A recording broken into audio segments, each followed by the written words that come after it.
பார்க்கக்கூடிய காட்சிகள் மதுரை பெருங்குடி அப்படின்ற இடத்துலேருந்து வரக்கூடிய காட்சிகள். சாலையினுடைய இரண்டு புறமும் பொதுமக்களும் திமுகவினரும் நிர்வாகிகளும் முதலமைச்சருக்கு கொடுக்கக்கூடிய வரவேற்பை பார்க்குறோம்.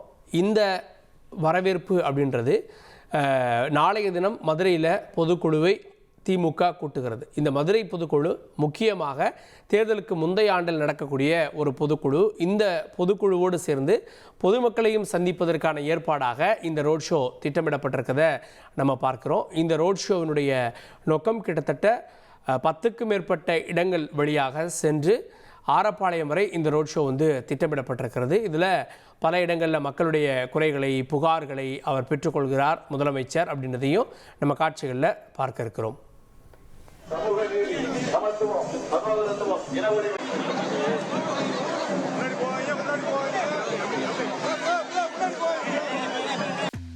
ஏய் கங்க்ராட்ஸ். யார் அந்த பையன்? கல்யாணம் இல்ல, நான் பிசினஸ் ஸ்டார்ட் பண்ண போறேன். எப்படி? பாஸ் வாலா. பாஸ் வாலா, பி தி பாஸ்.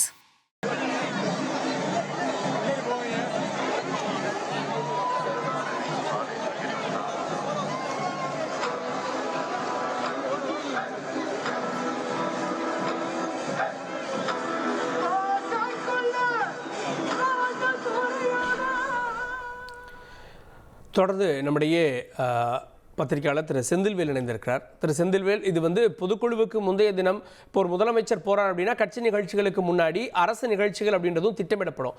இது அப்படி எடுத்துக்கணுமா, இல்ல தேர்தல் பிரச்சாரமே இந்த இடத்துல இருந்து தொடங்கிருச்சு அப்படின்னு பார்க்கணுமா? தேர்தல் பிரச்சாரம் தொடங்கிவிட்டதாகலாம் நான் நினைக்கல. பொதுக்குழு நாளை நடைபெறுகிறது. இன்றே அவர் மதுரைக்கு போகிறார். போனதுனால அவர் மக்களை சந்திக்கிறார். மக்கள் வழிநெடுக திரண்டு அவருக்கு ஆதரவு அளிக்கிறார்கள். ஸோ அவர் மக்களை சந்திக்கிறார். இது அப்படிதான் எடுத்துக்கணும். தேர்தல் இன்னும் ஓராண்டு இருக்கிறது.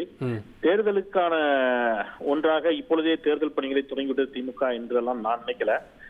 மக்களை சந்திக்கிறார், மக்களோடு நிற்கிறார். நாளை கட்சியினுடைய பொதுக்குழு. இன்னைக்கு மக்கள், அது இல்லாம இதுல பொதுமக்களை தாண்டி திராவிட முன்னேற்ற கழகத்தைச் சேர்ந்த பல்வேறு தொண்டர்கள், பொதுக்குழு உறுப்பினர்கள் என்று பலரும் இன்னைக்கு மதுரைக்கு வந்திருப்பாங்க. அவங்க எல்லாருமே இன்றைக்கு முதல்வரை அங்கே திரண்டிருந்து வரவேற்கக்கூடிய காட்சிகளாகத்தான் இதை நான் பார்க்கிறேன். தேர்தல் அரசியல்ல குறிப்பா மாநாடுகள் இதெல்லாம் முக்கியத்துவம் பெறும். ஆனா இப்போ ரோட் ஷோ அப்படின்ற ஒரு ட்ரெண்ட் வந்துட்டு இருக்கப்போ அதை இப்போ சரியா பயன்படுத்திக்கிறாங்க அப்படின்னு பார்க்கணுமா? அதை இல்ல, ரோட் ஷோங்கிறது ஏதோ ட்ரெண்ட் நீங்க சொல்றது நான் அப்படி புரிஞ்சுக்கிறேன். லைக் பாஜக பண்ணியது, கொஞ்ச நாளுக்கு முன்னாடி மோடி பண்ணாரு, இப்ப விஜய் பண்ணாரு. அதை வச்சு நம்ம அந்த ஒரு தோற்றம் ஏற்படுதுன்னு நினைக்கிறேன். இதுக்கு முன்பாகவே அண்ணாலாம் பண்ணியிருக்கிறாரு. இது ரொம்ப இருக்கு பழமையான ஒன்றுதான். மக்களை பெருந்திரளாக தலைவர்களை மக்கள் பொதுமக்கள் திரண்டு இருந்து வரவேற்பது அப்படிங்கிறத இன்னைக்கு அதுக்கு ஒரு பேர் வச்சிருக்கிறோம், ரோட் ஷோன்னு. அப்படித்தான் நான் அதை புரிஞ்சுக்கிறேன். அதனால இது ஒரு ட்ரெண்டு மற்றவங்க செய்யறாங்க.